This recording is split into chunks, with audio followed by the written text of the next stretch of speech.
Maganda ang architectural ng bahay mo. Pero nung dumaan ang panahon, nakita mo ang mga sakit ng pintura ng pader mo. Parang babaeng maganda ang bihis. Kaso, maraming skin disease. Nakaranas ka na ba ng mga ganito sa pader mo? Choking, blistering, water seepage, at peel-off o mga pagtuklap? Sayang ang pera mga tol. Bakit nga ba tayo nakakaranas nito? Malamang hindi tama yung preparation mo sa pader. O kaya hindi tama ang skim coat na ginamit mo. O malamang hindi tamang procedure ang ginawa mo sa pag-apply ng skim coat. So yun nga mga tol, i-discuss natin ngayon ang skim coat. Hey builders, homeowners, engineers, and architects. Isama mo na mga pintor dyan. Please watch this video.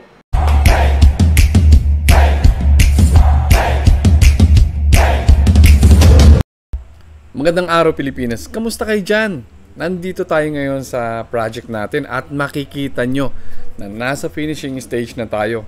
Napalitadahan na ang lahat ng mga pader at mag-uumpisa na tayong mag-skim coat. Ano nga ba ang skim coat? Saan ba ito ginagamit? Kailangan ba talaga ito bago tayo mag-apply ng pintura? Maraming skim coats na mabibili, pero alam nyo ba na mayroon pang interior at pang exterior na skim coats pa? Kung hindi magandang klase ang mabibili mong skim coat, ay malamang mangyari ito sa bahay mo. So kalaunan, gagastos ka na naman sa pagpapapintura ng bahay mo.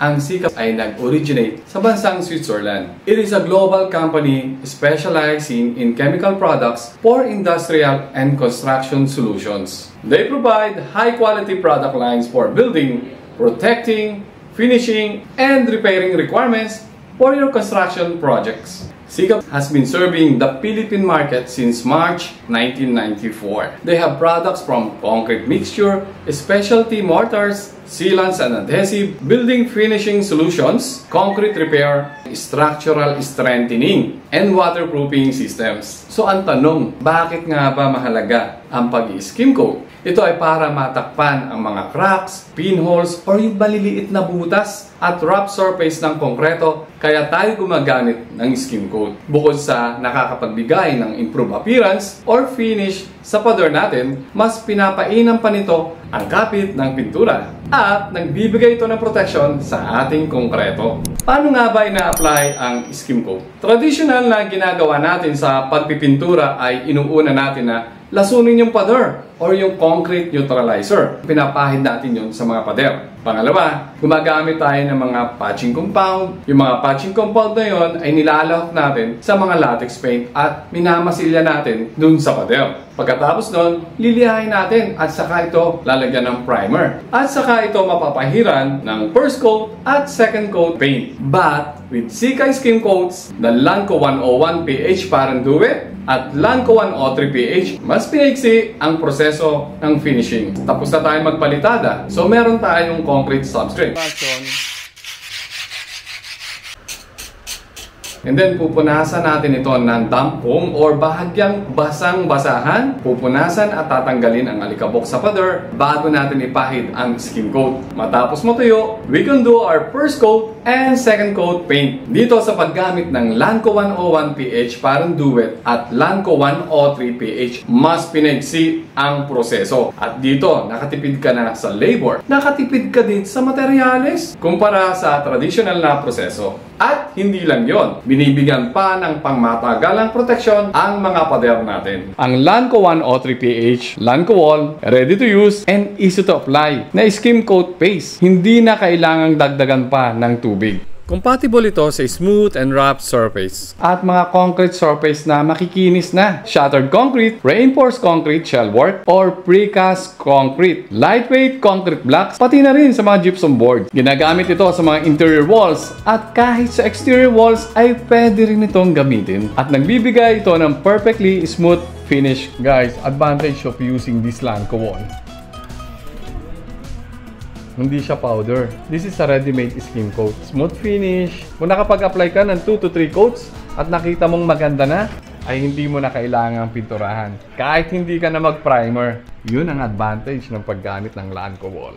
At hindi lang yun ha, hindi siya maalikabok. Hindi ka na mangangailangan ng primer kapag ginamit mo ito. Every coat ay dapat patuyuin ng 30 to 60 minutes bago ka mag-apply ng another coat. Hanggang sa makuha mo na yung desired finish ng pader mo. Ang recommended na pagpapahid ay 0.3 mm to 0.4 mm sa isang coat ng pag-apply nito gamit ang steel trowel or spatula. Iwasan ang kapal na 1 mm per coat at huwag nang ibalik sa bucket kung nagamit na. Baka mapanis lang ito. Ang tanong, pwede bang haluan ng semento or gypsum powder ang skim coat? Yes, pwede ito sa Lanco 101 PH. Parang duet sila.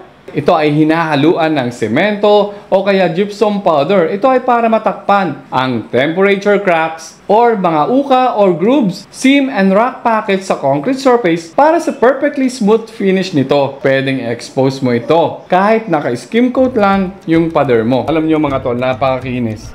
Mas makinis pa sa balat ko. Grabe. This is 2 coats lang ha.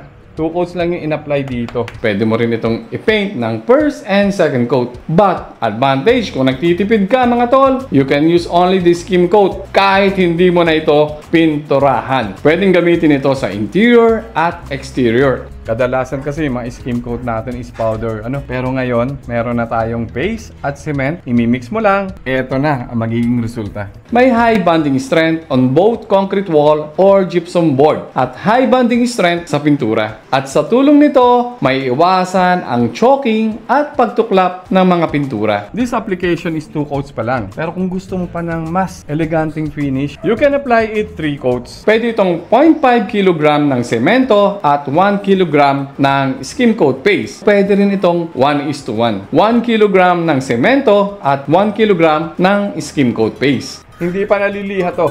So, ang ginamit lang ditong tools is rodelang bakal. So, hindi na kailangang dagdagan ng tubig. Apply the mixture gamit ang steel trowel at ipahid ito na may kapal na 0.3 mm to 0.4 mm. Hayaang matuyo ng 30 to 60 minutes bago mag-apply ng second coat. At ganun din ang gawin sa third coat. Hayaan mo itong matuyo ng 7 days. Kung nandito lang kayo at makakapitan mo to, bibilib ka sa 101. Minimum of 7 days ang curing period nito. Mahalagang merong curing days sa bawat trabaho natin sa construction. So ito pro tips to. Hintayin po natin ang curing period ng mga palitada. Kasi dito lumalabas yung shrinkage ng semento para sa paglalagay natin ng skim coat at hindi maglalabasan pa ang mga hairline cracks ng semento dahil inabot niya na ang full curing nito. The ideal time of curing the cement, ito yung mga palitada natin dapat nasa 28 days bago tayo mag-apply ng any skim coat na gagamitin nyo. Kasi dito dumadating pa yung mga pagkakataon na nagkakaroon ng temperature cracks, nagkakaroon ng shrinkage yung semento, na yung mga iniiwasan natin. So ibig sabihin, antayin muna natin na makahinga, makashrink yung semento, or lumabas yung mga kanyang temperature cracks kasi that is normal sa konkreto. Kasi nga, dito sa Pilipinas, paiba-iba ng panahon. Minsan, sobrang init, tapos biglang uulan. Umuulan naman, tapos biglang iinit. So, magulo yung panahon sa Pilipinas dahil nga, this is a tropical country. At para doon naman sa mga nagmamadali, pwede rin naman ang 14 days. But,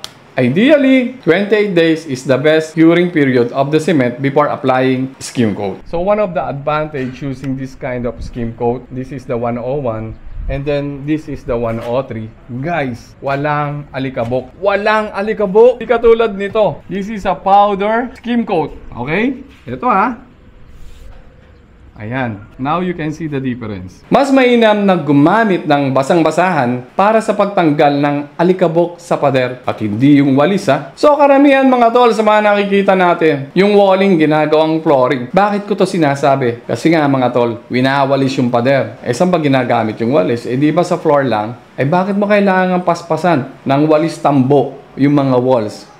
Gumamit ng spatula at low-grade na liha para matanggal ang mga nakausli sa concrete surface. So, pwedeng-pwede ito sa mga nagdi-DIY kasi napakasimple lang ng proseso. Hindi katulad sa traditional painting, lalasunin mo pa yung pader, magpapatching ka pa, magliliha ka pa. So, napakaraming materyales yung gagamitin mo. Dito, kahit mag-skim coat ka lang kung ayaw mo ng pinturahan. Kasi dito, sa paggamit mo ng Lanco 101 PH Parang Duet, mas nakatipid ka sa materyales, nakatipid ka sa labor cost. At higit sa lahat, may quality pa yung trabaho ninyo. So ang tanong, saan nga po ba raw pwedeng makabili ng Sika Skim Coats? Available nga po pala ang mga Sika products sa online platform katulad ng Shopee, Lazada, at sa inyong favorite hardware stores. Ang available na packaging ng 101 at 103 Skim Coat, meron silang 25 kg, 20 kg, at meron silang 5 kg. If you want to know more about their products, you can visit their website and Facebook page. At ilalagay po natin ito sa description box. Maraming salamat nga po pala sa mga nanood at maraming salamat sa oras. This is Engineer Ronald Tolentino from the House of Construction. At kung nakapagbigay naman ito ng information sa inyo, baka naman po pwedeng makahingi ng 5,000